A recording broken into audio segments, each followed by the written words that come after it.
Vamos a uma outra questão que diz o seguinte: Ano Internacional da Tabela Periódica. Há 150 anos, a primeira versão da tabela periódica foi elaborada pelo cientista Dmitri Mendeleev. Trata-se de uma das conquistas de maior influência na ciência moderna, que reflete a essência não apenas da química, mas também da física, da biologia e de outras áreas das ciências puras. Com o reconhecimento de sua importância, a ONU proclamou 2019 o Ano Internacional da Tabela Periódica. A tabela proposta por Mendeleev em 1869 constava 64 elementos químicos conhecidos. Até então, além dos espaços vazios para outros que ainda poderiam ser descobertos. Para esses possíveis novos elementos, empregou o prefixo "eca", que significa posição imediatamente posterior. Por exemplo, o eucacilícico seria o elemento químico a ocupar a primeira posição na sequência ao silício e no seu grupo da tabela periódica. Em homenagem ao trabalho desenvolvido pelo grande cientista, o elemento químico artificial com número atômico 101 foi denominado mendeleévio. Considerando uma amostra laboratorial de 0,43 gramas de mendeleévio, o número de átomos presentes nessa amostra equivale a... Bom, vamos lá. A massa, a gente precisa, para a gente fazer essa questão, saber a massa atômica do elemento mendeleévio. Que a massa atômica do elemento MD, que é o Mendeleev, esse elemento com número atômico 101, é 258. Então, se a gente for expressar ele em termos de unidade de massa molecular, a gente pode escrever que é 258 gramas por mol, certo? Então, o que eu posso entender daqui? Para cada 1 mol dessa substância, eu tenho 258 gramas, certo? E dessa questão eu posso entender também que em cada 1 mol de uma determinada substância, eu tenho um número de átomos de 6 vezes 10 a 23, que é o número de Avogadro. Então, a gente pode fazer a correspondência. Se eu tenho 1 mol de uma determinada substância, eu tenho a massa molecular dela. No caso desse elemento, eu tenho 258 gramas dele, né? Do elemento MD. E do elemento MD, e aí eu posso fazer a correspondência que 1 mol dele vai ter 6 vezes 10 a 23 átomos, que é o que a questão nos pergunta.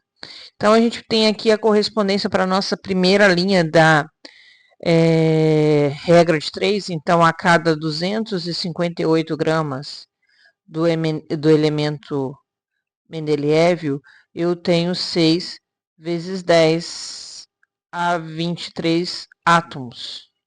A pergunta da questão é a seguinte: quando a gente tem 0,43 gramas, então quando eu tenho 0,43 gramas, qual é a quantidade de átomo que eu vou ter? Seria um valor de x. Então, o x vai ser o quê? Ele vai ser 6 vezes 10 a 23, que multiplica 0,43, dividido por 258. Então, x vai ser, calculando aqui, uma quantidade de 1 vezes 10 a 21 átomos de mendeleévio. Certo? Uma outra questão diz o seguinte: a hemoglobina é uma proteína que leva a massa de elevada massa molecular responsável pelo transporte de oxigênio na corrente sanguínea. Esse transporte pode ser representado pela equação química abaixo, em que Mb representa a hemoglobina. Em um experimento, constatou-se que 1 grama de hemoglobina é capaz de transportar 2,24 vezes 10 a menos 4 litros de oxigênio molecular com comportamento ideal na CNTP. A massa molar em grama por mol da hemoglobina utilizada no experimento é igual a... Então, essa questão ela é o inverso do que a gente está acostumado até agora. A gente tem aqui a informação que a gente vai utilizar na primeira linha aqui, ó, que é cada 1 grama de hemoglobina, eu vou ter um volume de oxigênio de 2,24 vezes 10 a menos 4 litros de oxigênio, certo? De O2. Então, a nossa pergunta, a gente vai fazê-la de forma contrária, né? Eu quero saber a massa molecular desse composto aqui. Eu vou utilizar aqui a massa molecular desse composto. Quando eu formar 4 mols ali de oxigênio, que vai ser 4 vezes o volume da CNTP, que vai ser 22,4 litros de oxigênio, e eu quero saber essa massa. Então, a massa molecular ali, ela vai ser o quê? Ela vai ser 1 vezes 4 vezes 22,4, então 4 vezes 22,4, dividido por 2,24 vezes 10 a menos 4. Esse valor aqui, ele vai dar um valor de 4 vezes 10 a sexta gramas por cada mol ali de hemoglobina, certo? Então, essa seria a resposta da questão, beleza? Próxima seria o seguinte: os automóveis modernos estão equipados com um saco de ar para proteger os ocupantes no caso de colisões.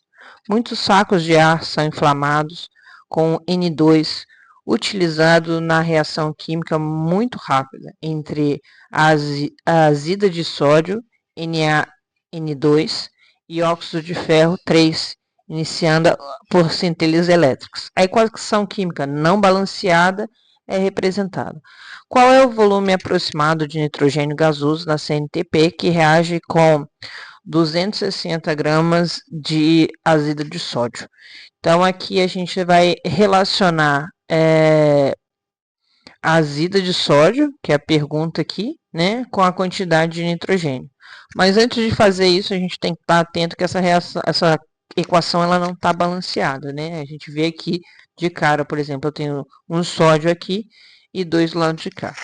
A gente pode fazer aqui por um método de tentativa ou um método de oxirredução. Eu acho que vai mais rápido no método de oxirredução, porque a gente tem aqui o nitrogênio. Se a gente calcula o NOx aqui, ó, a gente vai descobrir que o NOx do nitrogênio está variando ali, e também do ferro também está variando. Só para relembrar, o NOx dos metais alcalinos é fixo, e mais um, então eu tenho um sódio, né, e o NOx dele é mais um, mais 3, o NOx de nitrogênio eu vou chamar de X, que é igual a 0. Então, aqui a gente vai ter 1 mais 3x é igual a 0. Então, x ali vai ser igual a menos 1/3. Menos 1/3 ali, que vai ser a questão do NOx dessa substância, para você saber ali. Então, aqui ele varia de menos 1/3 para 0, tá? E o do ferro, ele vai variar de mais 3 para 0 também. Então, o nitrogênio está oxidando e o ferro está reduzindo. Beleza? Então, vamos calcular a variação aqui de NOx das substâncias. Ó. Calcular a variação de NOx do nitrogênio. O nitrogênio ele sai de 1/3 e vai para 0. Então, ele varia em 1/3 de unidade, né? E a gente pega como referência o nosso lado esquerdo, a gente tem 3 nitrogênios aqui, multiplica aqui por 3, certo? Então, aqui vai dar 3 dividido por 3, que vai dar 1. E a gente vai fazer a mesma coisa para o ferro. Ferro varia de 3 para 0, varia 3 unidades. Lá no lado dos produtos, dos reagentes, quer dizer, eu tenho 2 ferros, então eu multiplico aqui por 2. Então, vai ser aqui 6. Então, a equação aqui balanceada, ela vai ficar da seguinte forma, ó. Eu vou inverter ali, o do nitrogênio passa a ser do ferro, e do ferro passa a ser do nitrogênio. Então, aqui, ó, eu tenho, aqui é ferro, não é esse 6, ele vai passar a estar aqui, ó, antes do nitrogênio, e o 1 aqui na frente do ferro. E aí a gente continua o balanceamento por tentativa, né? Começa pelo metal, o ferro tem 2 ali, eu vai ter que ter 2 lá de cá. O sódio tem 6 aqui, vai ter que ter 3 do lado de cá. O nitrogênio, 6 vezes 3 ali vai ter 18, então vai ter que ter 9 do lado de cá. Pronto, a minha equação está balanceada. Agora eu posso relacionar, posso observar aqui que para cada da reação, cada 6 mols de NaN3 aqui, de azida de sódio, nós vamos formar 9 mols de nitrogênio, né? E é isso que eu preciso, beleza? A questão, ela já me deu o volume molar e as massas de cada um dos compostos, beleza? E vamos transformar aquilo que a gente precisa. A gente observa aqui que a pergunta foi feita baseada em uma massa de azida de sódio. Então, eu preciso transformar essa quantidade de mols aqui para transformar em massa. Então, eu vou multiplicar ali, ó, 6 vezes a massa da azida de sódio, que é 65. Então, 6 vezes 65 gramas de NaN3 vão produzir 9 mols de nitrogênio. Só que eu não quero mol de nitrogênio, eu quero volume. Então, para cada mol, eu tenho 22,4. Então, vai dar vezes 22,4 litros de N2. E aí, a minha pergunta é quando eu tenho 260 gramas de NaN3, qual é o volume aproximado de nitrogênio vai ser liberado. Aí eu teria essa conta aqui para fazer. Então, só montando a conta aqui, como que ela vai ficar, vai ser 9 vezes 22,4 dividido por vezes aqui, né? 260 dividido por 6 vezes 65. Fazendo essa conta aqui, a gente vai ter um X valendo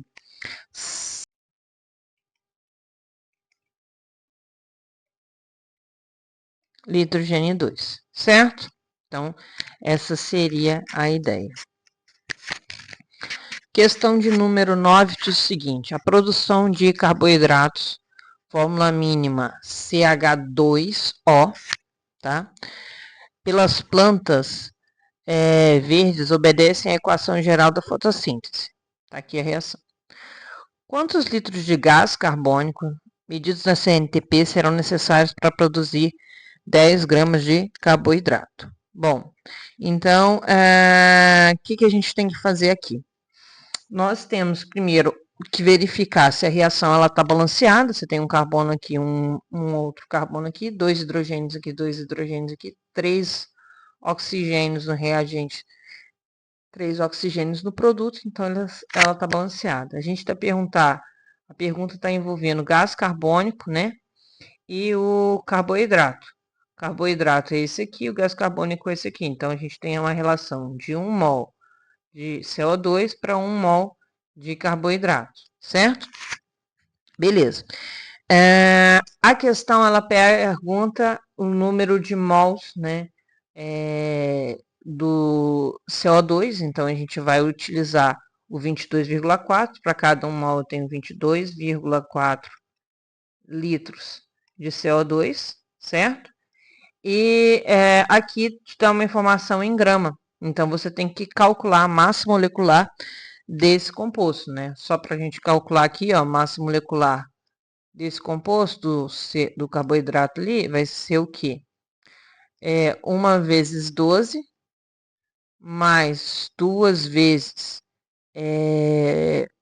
1, que é a massa do hidrogênio, mais 16. Fazendo essa continha aqui, ó, dá 30 gramas para cada mol, certo? Beleza. Então, quando eu tenho de 22,4 litros, eu vou produzir 1 mol que equivale a 30 gramas de CH2O2. A pergunta é quantos litros de CO2 vão ser necessários para produzir 10 gramas de carboidrato aqui. Então, a gente vai fazer essa conta. X aqui vai ser igual a 22,4 vezes 10, dividido por 30. Fazendo essa continha aqui, a gente acha um valor de 7,47 litros de CO2. Beleza? Mais uma questão diz o seguinte: uma das abordagens para reduzir o efeito estufa é a captura de CO2 e suas transformações em produtos de interesse. Abaixo é mostrado a reação do CO2 com o dióxido de etileno, que leva à formação do carbonato de um carbonato sílico. Então, aqui a gente tem essa reação, né, que está descrevendo ali. Considerando a emissão média de CO2 por quilômetro rodado para um carro de passeio é 0,22 gramas de CO2, a quantidade máxima desse carbonato em quilogramas que poderia ser obtida a partir da emissão de CO2 de um carro que rodou 100 quilômetros em um dia é... Então, vamos lá. A gente vai considerar todas essas informações aqui. Beleza. Vou reescrever essa reação aqui de uma forma molecular para facilitar a gente verificar se ela está balanceada ou não. Então, aqui a gente vai ter, ó, CO2 mais C2H4O, formando quem? C2H4O3. A gente tem, na verdade não, é C3, né? Esqueci de um carboninho aqui. Esse carboninho aqui em cima também conta, que é C3. É C3 aqui, ó. Tem 3 carbonos, tem um aqui e 2 aqui. Então, eu tenho 3 carbonos de um lado, 3 carbonos do outro, 3 oxigênios de um lado, 3 oxigênios do outro, 4 hidrogênios de um lado, 4 hidrogênios do outro, está balanceada. Então, tá tranquilo aqui. Beleza. Então, o que a gente vai ter que fazer? A gente quer saber a quantidade de carbonato, né? Que é essa substância aqui, que em quilogramas, que é emitida quando a gente tem 0,22 kg de CO2, isso considerando 100 km. Tá, mas para isso a gente precisa primeiramente calcular a massa molecular do CO2, que vai ser o quê? 1 vezes 12, que é a massa do carbono, mais 2 vezes 16, que é a massa do oxigênio, que vai dar 44 gramas por mol. Temos que fazer a mesma coisa para o carbonato, então C3H4O3, então vai ser 3 vezes 12, mais 4 vezes 1, mais 3 vezes 16. Fazendo essa continha aqui, a gente vai ter um valor de 88 gramas por mol, certo?